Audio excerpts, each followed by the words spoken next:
Good morning dear student welcome back our YouTube channel SS Kumar study मु आशा करुँची तो मैंने समस्ते भलरे थेब जमीती कि तो मैंने समस्ते स्क्रीन रे देखुथिबो। आज आमे कोन डिस्कशन करिबा। आज आमे तुम +2 फर्स्ट ईयर राजनीति विज्ञान बा पॉलिटिकल साइंस पुस्तकर इंडिविजुअलिज्म बा व्यक्तिवादी तत्वर मॉडल क्वेश्चन आंसर को डिस्कशन करिबा। सो सेशन टी को स्किप करिबो नाही एवं संपूर्ण रूपे देखिबो जहा द्वारा कि व्यक्तिवादी तत्व कौन ता सहित व्यक्तिवादी तत्वर समस्त क्वेश्चन आंसर पाइबारे समर्थ हेबो। जदि सेशन टी भलो लागिबो देन यहाँ को लाइक करिवो एवं एहीपरि इनफॉर्मेटिव एवं एजुकेशन सेशन पाइबा पई चैनल को सब्सक्राइब करी पाखरे था बेल आइकन को प्रेस कर देबो जहा द्वारा कि जेबे भी किछि एजुकेशन तथा इनफॉर्मेटिव वीडियो अपलोड हेबो तो माने शीघ्र ही नोटिफिकेशन टी पाई पारिबो। सो विलंब करिबा नाही एवं आजिर सेशन टी स्टार्ट करिबा। सेशन टी स्टार्ट करिया पूर्वरु जदि तुमरो केही सांग साथी अछंती देन सेमानको मध्ये शेयर कर देबा एवं सेशन टी को समस्त लाइक कर देबा। ठीक अछि। सो विलंब करिबा नाही एवं आजिर सेशन टी स्टार्ट करिबा। प्रथम क्वेश्चन कोन कहि देखो पिला माने प्रथम क्वेश्चन कहिछि इंग्लैंड शिल्प विप्लव केउ शताब्दी रे होइतला। तो यार उत्तर हे जिवो अष्टादश शताब्दी रे। इंग्लैंड शिल्प विप्लव अष्टादश शताब्दी रे होइतला एवं 19 शताब्दी एठारे गोटे ऑप्शन देइछि 20 शताब्दी रे गोटे ऑप्शन देइछि। तो एठारे देखो 19 शताब्दी रे कोन हेतिला 19 शताब्दी रे व्यक्तिवादी तत्वर आरंभ होइथिला। तापरे तुमरो 20 शताब्दी रे कोन हेतिला समाजवाद तत्वर आरंभ होइथिला। मने पडुछि ना व्यक्तिवादी तत्व 19 शताब्दी एवं 20 शताब्दी रे समाजवाद तत्वर आविर्भाव होइथिला। तो प्रश्नानुसार इंग्लैंड रे शिल्प विप्लव केउ शताब्दी रे हेतिला। तो यार उत्तर हे जिवो अष्टादश शताब्दी। तापरे नेक्स्ट क्वेश्चन केउ अर्थनीतिज्ञ व्यक्तिवाद को एक तत्व रूपे प्रचार करिथिले। तो यार उत्तर हे जिवो आडम स्मिथ। ठीक अछि। आडम स्मिथ व्यक्तिवाद को एक तत्व रूपे प्रचार करिथिले। तापरे परवर्ती क्वेश्चन केउ तत्व बा सिद्धांत व्यक्ति को सर्वाधिक गुरुत्व प्रदान करे। तो यार उत्तर समस्त जानिथिबो यार उत्तर हे जिवो व्यक्तिवाद। ठीक अछि। व्यक्तिवाद गोटे एपरि तत्व अटे जे कि व्यक्ति को सर्वाधिक गुरुत्व प्रदान करे। ता मतरे व्यक्ति कोन अटे सर्वेसर्वा अटे व्यक्ति ही सर्वश्रेष्ठ अटे। तेणु व्यक्तिवादी तत्व बा व्यक्तिवाद सिद्धांत व्यक्ति को सर्वाधिक गुरुत्व प्रदान करिथाए। तापरे नेक्स्ट एहा मध्यरु केउटी को व्यक्तिवाद रो समर्थन करे नाही। माने व्यक्तिवाद तत्व केउटा को समर्थन करे नाही। पुलिस राष्ट्र रात्र जगुआली नकारात्मक सकारात्मक। तो एठारे पिला माने देखो व्यक्तिवादी तत्व सकारात्मक स्टेट बा तुमरो जो पॉजिटिव स्टेट रहिछि ताकू समर्थन करे नाही। कारण पॉजिटिव स्टेट बा तुमरो जो सकारात्मक राष्ट्र रहिछि सेठारे आईन रो शासन चाले आईन अनुसार समस्त को चलवा को पड़े। जदि से सकारात्मक राष्ट्र को समर्थन देव ताहले व्यक्तिर जो स्वाधीनता रही ताहा क्षुण्ण हेब कहि किए चिंता करे व्यक्तिवादी तत्वर समर्थक माने चिंता करती।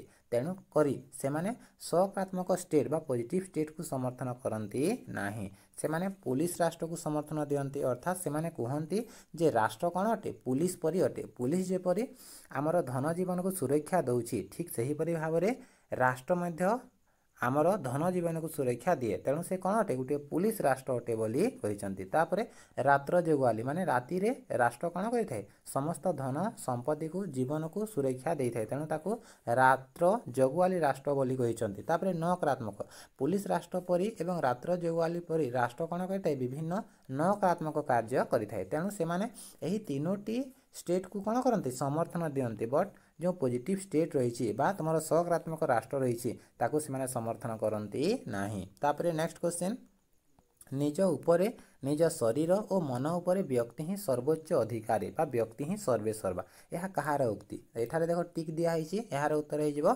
जॉन स्टुआर्ट मिल। ठीक अच्छे। जॉन स्टुआर्ट मिल को उक्ति अटे निज उपरे निज शरीर और मन उपरे व्यक्ति ही सर्वोच्च अधिकारी बा सर्वेसर्वा। तापरे नेक्स्ट किए कहिथिले योग्यतम ही तिष्टि रहे। तो यार उत्तर हर्बर्ट स्पेंसर हो। हर्बर्ट स्पेंसर कहिथिले योग्यतम तिष्टि रहे अर्थात हर्बर्ट स्पेंसर कौन कहते जंगल राज रे विश्वास करुथिले। जंगल राज रे जेपरि समस्त को मुक्त छाड़ी दिया जाए पशुपक्षी मान को मुक्त छाड़ी दिया जाए एवं जी सबल कर्मठ एवं परिश्रमी से माने कौन हुअंती आग को बढ़ी जाती अन्य माने आपे आपे अपसरी जाते। ठीक सही परि भाबरे आमर जो विश्व रही सेठारे सबु व्यक्ति को एकुटिया छाड़ी देवा उचित एवं तांकु संपूर्ण स्वाधीनता दिया जिबा उचित। जो माने कर्मठ थिबे जो माने कौन थे योग्य थे से कौन हे ना तिष्टि रहिबे अर्थात से आग को बढ़े और जो मैंने दुर्बल थे आलसुआ थे से कौन हे आपे आपे आपे अपसरी जीवे। तो यही उक्ति प्रदान कर हर्बर्ट स्पेंसर। तापर सही राष्ट्र ही श्रेष्ठ जी सर्वनिम्न शासन करे यह कहापाई प्रयोज्य that state is good which govern the least. That means सही राष्ट्र श्रेष्ठ जी सर्वनिम्न शासन करे एटा समस्ते जानिथिबो व्यक्तिवादी राष्ट्र पई प्रयोज्य अटे कारण व्यक्तिवादी माने चाहती आमको एमिति राष्ट्र दरकार जी आमको कम शासन करू एवं आमको अधिक कौन दो स्वाधीनता प्रदान करू। तो यही उक्ति व्यक्तिवादी मानक पई प्रयोज्य अटे। केउ व्यवस्था रे व्यक्ति निज परिसर रे निजे ही सम्राट अटे। तो एठारे देख कौन सी प्रकार टिक दिया होई नाही। एबे कह यार उत्तर कौन है ठीक अच्छे मु यार उत्तर शेष में कहीदे तो मैंने समस्ते कमेंट सेक्शन में जनइब यार उत्तर कौन है नचेत मो परवर्ती क्लास रे यार उत्तर कौन है जनइबी ठीक अच्छे। तापर नेक्स्ट इंग्लैंड मध्यवर्ती श्रेणी केउ व्यवस्थार सृष्टि हैला तो यार उत्तर हो भूमि अभिजात तंत्र ठीक अच्छे भूमि अभिजात तंत्र रु इंग्लैंड रे थिबा मध्यवर्ती श्रेणी सृष्टि होइथिला।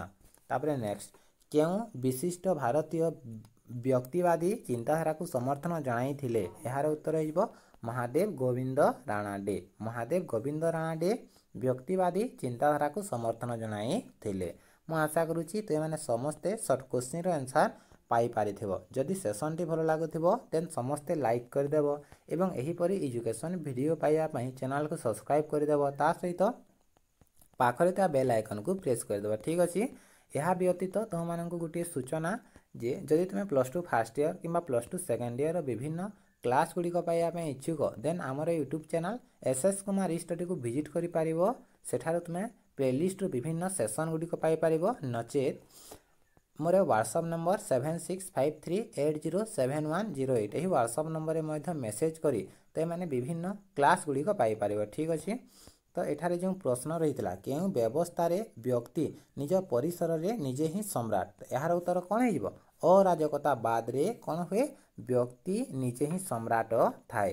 तापर नेक्स्ट 2 नंबर प्रश्न कही प्रत्येक प्रश्नर उत्तर गोटे शब्द रे संक्षेप रे प्रदान कर केउ तत्व राष्ट्र को एक आवश्यक मंद अनुष्ठान बोली विवेचना करे।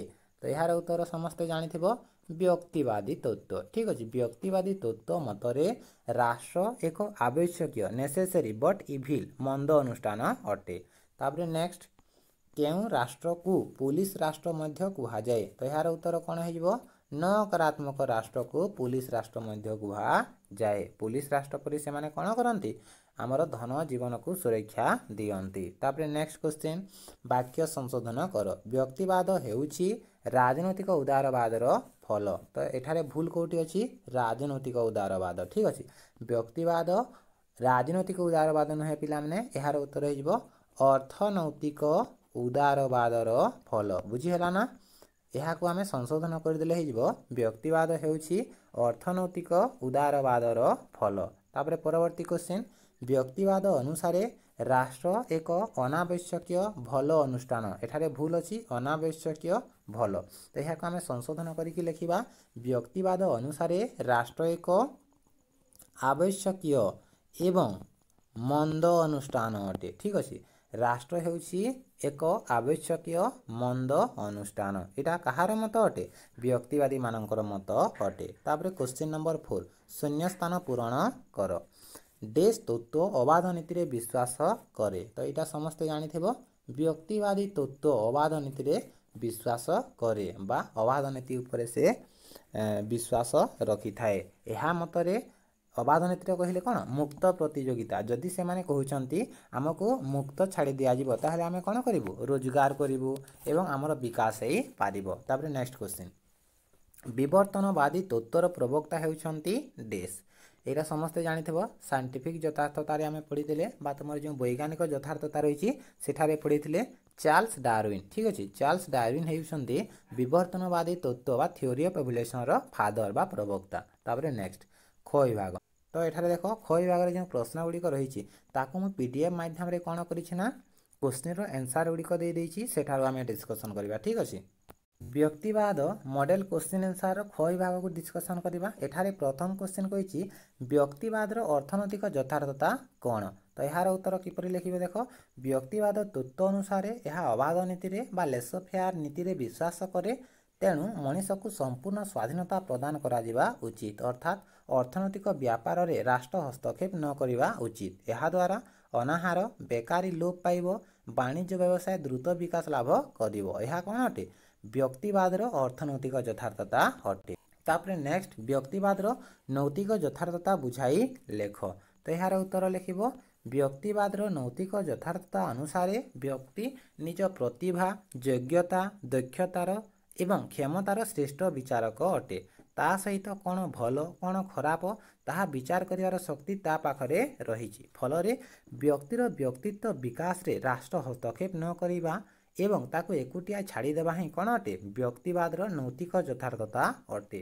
ତାପରେ ନେକ୍ସଟ କ୍ୱେଶ୍ଚିନ୍ ଦେଖ ପିଲାମାନେ, ବ୍ୟକ୍ତିବାଦର ବୈଜ୍ଞାନିକ ଯଥାର୍ଥତା କ'ଣ? ଠିକ୍ ଅଛି, ବ୍ୟକ୍ତିବାଦର ବୈଜ୍ଞାନିକ ଯଥାର୍ଥତା କ'ଣ? ଏହି ଯଥାର୍ଥତା ଅନୁସାରେ ଏଠାରେ ଜଙ୍ଗଲରାଜ ପରି ସମସ୍ତଙ୍କୁ ମୁକ୍ତ ଛାଡ଼ିଦେବା ଉଚିତ। ଯିଏ ଯୋଗ୍ୟତମ ଥିବ ସେ ତିଷ୍ଠି ରହିବ ଏବଂ ଯିଏ ଦୁର୍ବଳ ଅଳସୁଆ ଥିବ ସେମାନେ ଆପେ ଆପେ ଅପସରି ଯିବ। ଏହା ପାଇଁ ଚାର୍ଲସ ଡାରୱିନ୍ ବିବର୍ତ୍ତନବାଦ ତତ୍ତ୍ୱ ଓ ହର୍ବର୍ଟ ସ୍ପେନ୍ସର ପ୍ରାକୃତିକ ପ୍ରବଣର ଜୈବିକ ନିୟମକୁ ବ୍ୟବହାର କରିଛନ୍ତି। ତାପରେ ପରବର୍ତ୍ତୀ କ୍ୱେଶ୍ଚିନ୍ ବା କ୍ୱେଶ୍ଚିନ୍ ନମ୍ବର 6ରେ ଦେଖ କ'ଣ କହିଛି। ପ୍ରତ୍ୟେକ ପ୍ରଶ୍ନର ଉତ୍ତର 6 ଗୋଟି ବାକ୍ୟରେ ପ୍ରଦାନ କର। ତ ପ୍ରଥମ କ୍ୱେଶ୍ଚିନ୍ କହିଛି ଯୋଗ୍ୟତମ ତିଷ୍ଠି ରହେ। ଏହାର ଉତ୍ତର ଲେଖିବ ବ୍ୟକ୍ତିବାଦର ବୈଜ୍ଞାନିକ ଯଥାର୍ଥତା ଅନୁସାରେ ଜଙ୍ଗଲରାଜ ପରି ସମସ୍ତଙ୍କୁ ମୁକ୍ତ ଛାଡ଼ି ଦିଆଯିବା ଉଚିତ, ଯାହାଦ୍ୱାରା କି ଯୋଗ୍ୟତମ କ'ଣ ହେବ? ତିଷ୍ଠି ରହିବ ଏବଂ ଅନ୍ୟମାନେ ଆପେ ଆପେ ଅପସରି ଯିବେ। ଅର୍ଥାତ୍ ଯେଉଁମାନେ ପ୍ରତିଭାବାନ ଥିବେ, କର୍ମଠ ଥିବେ, ଯୋଗ୍ୟ ଥିବେ, ସବଳ ଥିବେ ସେମାନେ କ'ଣ ହେବେ? ପ୍ରତିଯୋଗିତାରେ ବିଜୟୀ ହେବେ ଏବଂ ଯେଉଁମାନେ ଅଳସୁଆ ଥିବେ, ଅଯୋଗ୍ୟ ଥିବେ, ଦୁର୍ବଳ ଥିବେ ସେମାନେ ଆପେ ଆପେ ଅପସରି ଯିବେ। ତ ଏଠାରୁ ଆମେ କ'ଣ ଜାଣିଲେ ଯେ ଯୋଗ୍ୟତମ କ'ଣ ହେବ? ତିଷ୍ଠି ରହିବ। କାହା ମତ ଅନୁସାରେ? ବ୍ୟକ୍ତିବାଦର ବୈଜ୍ଞାନିକ ଯଥାର୍ଥତା ଅନୁସାରେ। ତାପରେ ନେକ୍ସଟ କ୍ୱେଶ୍ଚିନ୍, ବ୍ୟକ୍ତି ନିଜ ପରିସର ମଧ୍ୟରେ ନିଜେ ହିଁ ସମ୍ରାଟ। ତ ଏହାର ଉତ୍ତର ଲେଖିବ ବ୍ୟକ୍ତିବାଦ ତତ୍ତ୍ୱ ଅନୁସାରେ ବ୍ୟକ୍ତି ରାଷ୍ଟ୍ର ଅପେକ୍ଷା ବ୍ୟକ୍ତିକୁ ଅଧିକ ଗୁରୁତ୍ୱ ପ୍ରଦାନ କରେ। ସେ ବିଶ୍ୱାସ କରେ ଯେ ବ୍ୟକ୍ତି ସବୁ ଜାଣେ, କ'ଣ ଭଲ କ'ଣ ଖରାପ ସେ ସବୁ ଜାଣିପାରେ, ଅର୍ଥାତ୍ ଭଲ ଏବଂ ମନ୍ଦ ମଧ୍ୟରେ ପାର୍ଥକ୍ୟ ଜାଣିପାରେ। ତେଣୁ ସେ କ'ଣ ଅଟେ? ନିଜ ପରିସର ମଧ୍ୟରେ ନିଜେ ହିଁ ସମ୍ରାଟ ବା ନିଜେ ହିଁ ଶ୍ରେଷ୍ଠ ବିଚାରକ ଅଟେ। ତାପରେ ନେକ୍ସଟ କ୍ୱେଶ୍ଚିନ୍ ବା ଶେଷ କ୍ୱେଶ୍ଚିନ୍, ରାଷ୍ଟ୍ର ଏକ ଆବଶ୍ୟକୀୟ ମନ୍ଦ ଅନୁଷ୍ଠାନ। ଏହାକୁ କିପରି ଲେଖିବ? ବ୍ୟକ୍ତିବାଦୀମାନେ ରାଷ୍ଟ୍ରକୁ ନକାରାତ୍ମକ ଭୂମିକା ପ୍ରଦାନ କରିଛନ୍ତି। ତାଙ୍କ ମତରେ ରାଷ୍ଟ୍ର ଏକ ଆବଶ୍ୟକୀୟ, କାହିଁକି ନା ଏହା ଆମର ଆବଶ୍ୟକତାକୁ ପୂରଣ କରୁଛି। ଅନ୍ୟପକ୍ଷେ ସେମାନେ କହିଛନ୍ତି କି ରାଷ୍ଟ୍ର ଏକ ମନ୍ଦ ଅନୁଷ୍ଠାନ, କାରଣ ସେମାନେ ଭାବୁଛନ୍ତି କି ଏହା କ'ଣ କରୁଛି? ଆମର ସ୍ୱାଧୀନତାରେ ହସ୍ତକ୍ଷେପ କରୁଛି। ତେଣୁ ରାଷ୍ଟ୍ରକୁ ସେମାନେ ଆବଶ୍ୟକୀୟ ଅନୁଷ୍ଠାନ ବୋଲି ମାନିବା ସହିତ ଏହାକୁ ମନ୍ଦ ଅନୁଷ୍ଠାନ ବୋଲି ବିବେଚନା କରୁଛନ୍ତି। ଠିକ୍ ଅଛି ପିଲାମାନେ, ମୁଁ ଆଶା କରୁଛି ତୁମେମାନେ ସମସ୍ତେ କ୍ୱେଶ୍ଚିନ୍ ନମ୍ବର 1 ଠାରୁ ଆରମ୍ଭ କରି 6 ପର୍ଯ୍ୟନ୍ତ ସବୁ ପ୍ରଶ୍ନର ଉତ୍ତର ପାଇବାରେ ସମର୍ଥ ହୋଇଥିବ। ଯଦି ସେସନ୍ଟି ଭଲ ଲାଗିଥିବ ଦେନ୍ ଏହାକୁ ଲାଇକ୍ କରିବ ଏବଂ ଏହିପରି ଏଜୁକେସନ୍ ଭିଡ଼ିଓ ପାଇବା ପାଇଁ ଚ୍ୟାନେଲକୁ ନିଶ୍ଚିତ ରୂପେ ସବସ୍କ୍ରାଇବ୍ କରିଦେବ। ତ ପରବର୍ତ୍ତୀ କ୍ଲାସ୍ରେ ଆମେ ଡିସ୍କସନ୍ କରିବା ୱେଲଫେୟାର ଷ୍ଟେଟ୍, ଯେଉଁଥିରେ କି ଆମେ ତା'ର ଅର୍ଥ, ଡେଫିନେସନ୍ ଇତ୍ୟାଦିକୁ ଡିସ୍କସନ୍ କରିବା। ତ ସେହି ସେସନ୍ଟିକୁ ପାଇବା ପାଇଁ ଚ୍ୟାନେଲକୁ ସବସ୍କ୍ରାଇବ୍ କରିଦିଅ, ପାଖରେ ତା ବେଲ୍ ଆଇକନ୍କୁ ପ୍ରେସ୍ କରିଦିଅ ଏବଂ ଯଦି ତୁମର କେହି ସାଙ୍ଗସାଥି ଅଛନ୍ତି ଦେନ୍ ସେମାନଙ୍କୁ ମଧ୍ୟ ସେୟାର କରିଦିଅ। ସୋ ଆଜିର କ୍ଲାସ୍ଟିକୁ ଏତିକିରେ ଶେଷ କରିବା ପିଲାମାନେ। Thank you.